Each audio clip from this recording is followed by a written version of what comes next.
হ্যাঁ ঠিকই, কেকেআরই আবার জিতবে আইপিএল 2019-এর খেতাব। আমি রাকেশ, আজকে আমি আপনাকে জানাবো বিশেষ 4টি কারণ যার জন্য কেকেআর আগামী আইপিএল 2019-এর খেতাব জিততে বাধ্য। আর হ্যাঁ, ভাবছেন কেন এত? ভিডিওটিকে লাইক শেয়ার করে কেকেআরের প্রতি আপনার সাপোর্ট দেখান, কেননা আপনার সাপোর্ট বিনা সব কিছুই অধরা। 11 বছরের আইপিএলের জার্নিতে কেকেআর দুবারের চ্যাম্পিয়ন হলেও কোনোবারই কোনো এক্সপেক্টেটর আগে থেকে ভাবেনি যে তারা এভাবে চ্যাম্পিয়ন হবেন, আর এর থেকেই বোঝা যায় এটা তাদের খাস বিশেষত্ব। তবুও আজকে আমি আপনাকে জানাবো পসিবল 4 রিজন যার দ্বারা কেকেআর তৃতীয়বারের জন্য চ্যাম্পিয়ন হতে বাধ্য। তো নাম্বার 1 রিজন, কেকেআরই আইপিএল 2019-এর সব থেকে ব্যালেন্স টিম।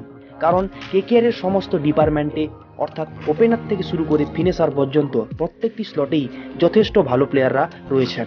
অর্থাৎ এরা কেউই কারোর উপর নির্ভরশীল নয়। অর্থাৎ ওপেনিং জুটি কোনো কারণে ফেল করলে মিডল অর্ডার জুটি তার ভরপাই করতে সর্বদাই প্রস্তুত।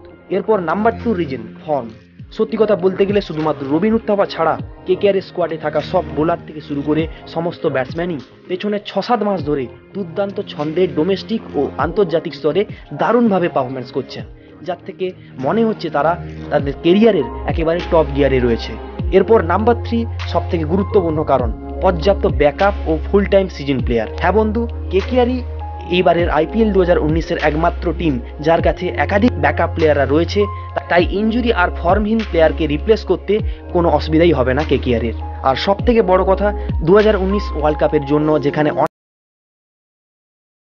প্লেয়াররা মাঝপথেই দেশে ফিরে যাবেন, আর সেখানে লিন বাদে কেকেআরের সমস্ত প্লেয়াররাই পুরো টুর্নামেন্ট জুড়ে খেলবেন। এবং লাস্ট যে কারণটা কেকেআরকে টাইটেল জিততে সাহায্য করবে তা হলো কোয়ালিটিযুক্ত প্লেয়ারদের নিয়ে গঠিত এক শক্তিশালী কেকেআরের প্লেইং 11। যে টিমটা গত বছর উপযুক্ত ফাস্ট বোলার ছাড়াই সেমিফাইনাল পর্যন্ত চলে গেল, সেই টিমটা এই বছর লকি ফারুকসান, হ্যারি গুরনে, নাগরকোটির মতো ফাস্ট বোলারকে নিয়ে এক সলিড ও স্ট্রং প্লেইং 11 গড়তে চলেছে। আর এই সমস্ত অ্যাডভান্টেজের জন্যই কেকেআর আইপিএল 2019-এর খেতাব জিততে চলেছে। তো আজকের ভিডিও এইটুকুনি।